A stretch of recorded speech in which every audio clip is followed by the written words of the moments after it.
नरेंद्र सिंह तोमर से किसानों के एक प्रतिनिधि मंडल ने मुलाकात की। किसान विरोधी बिल को लेकर यह मुलाकात की गई है। संसद में विधेयक पास होने के बाद दिल्ली, हरियाणा और उत्तर प्रदेश के कुछ किसान कृषि मंत्री नरेंद्र सिंह तोमर उनके दिल्ली स्थित निवास पर पहुंचे। इस अवसर पर केंद्रीय कृषि मंत्री नरेंद्र सिंह तोमर ने कहा कि इस बिल के पास हो जाने के बाद अब किसानों को अपनी फसल व जिसको चाहे उसे बेच सकते हैं और किसानों को इसका उचित लाभ मिलेगा। किसानों को अब मंडी में दिन भर नहीं खड़ा रहना पड़ेगा और न ही अपनी फसल बेचने के लिए भटकना पड़ेगा। खरीदार खुद उनके घर खेत में आकर फसल ले जाएंगे। तोमर ने कहा कि प्रधानमंत्री नरेंद्र मोदी हमेशा किसानों के हित में ही सोचते हैं। तोमर ने कहा कांग्रेस और कुछ दल किसानों को भ्रमित कर रहे हैं। बता देंगे किसी विधेयक के विरोध में 25 सितंबर को विभिन्न किसान संगठन और विपक्षी दलों ने बंद का आह्वान किया है। वेद प्रकाश, दिल्ली समाचार 24।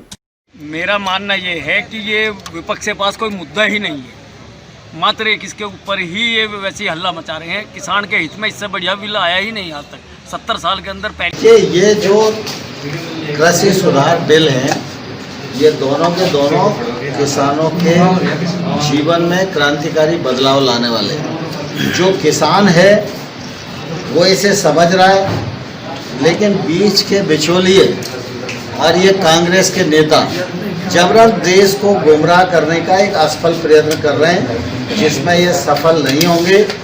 ये रिफॉर्म आवश्यक थे, रिफॉर्म मोदी सरकार ने किए हैं। अब किसान मंडी के कानूनों से आज़ाद हो गया है, अपने उत्पादन को बिना टैक्स के किसी को भी बेचने के लिए स्वतंत्र हो गया है। इन बिलों के परिणाम स्वरूप आने वाले कल में खेती समृद्ध होगी, किसान की आमदनी बढ़ेगी, किसान महंगी फसलों की तरफ आकर्षित होगा, निजी निवेश गांव तक पहुंचेगा और खेती में आमूलचूल परिवर्तन आएगा। यह सारा देश समझ रहा है।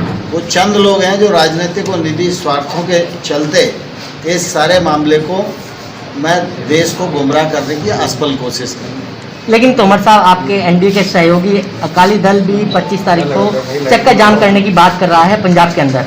मैंने आपको कहा ना कि जो लोग इस एक्ट को नहीं समझना चाहते हैं उन्हें समझाने से कोई फ़ायदा नहीं, लेकिन आम किसान इन विधेयकों को समझ रहा है। और आप देख रहे हैं इतनी बड़ी तादाद में दिल्ली के आसपास के लोग, बागपत तो किसानी का कितना बड़ा जिला है, वहाँ से इतने सारे लोग चल के आए और सब इसके लिए मोदी जी को बधाई दे रहे हैं कि बहुत अच्छा रिफॉर्म किया, अब हमको आज़ादी मिल गई। तोमर जी, विपक्ष के आज कई नेता राष्ट्रपति से मिलने के लिए गए हैं, उनको ज्ञापन दिया है कि वो इन बिलों पर अंतिम जो हस्ताक्षर बने हैं वो ना करें।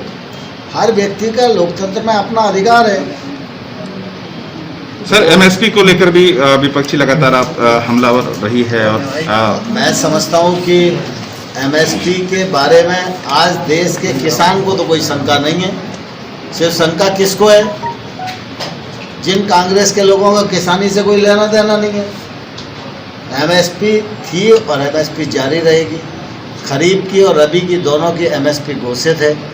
कल खरीफ की फसल आएगी, हम उसको खरीदना शुरू कर देंगे। इसमें किसी को चिंता करने की ज़रूरत नहीं है। कांग्रेस के लोग बोले तो एक्ट पर बोले ना, एक्ट के किसी प्रावधान पर बोले। एक्ट के किसी प्रावधान पर बोलने की उनकी हैसियत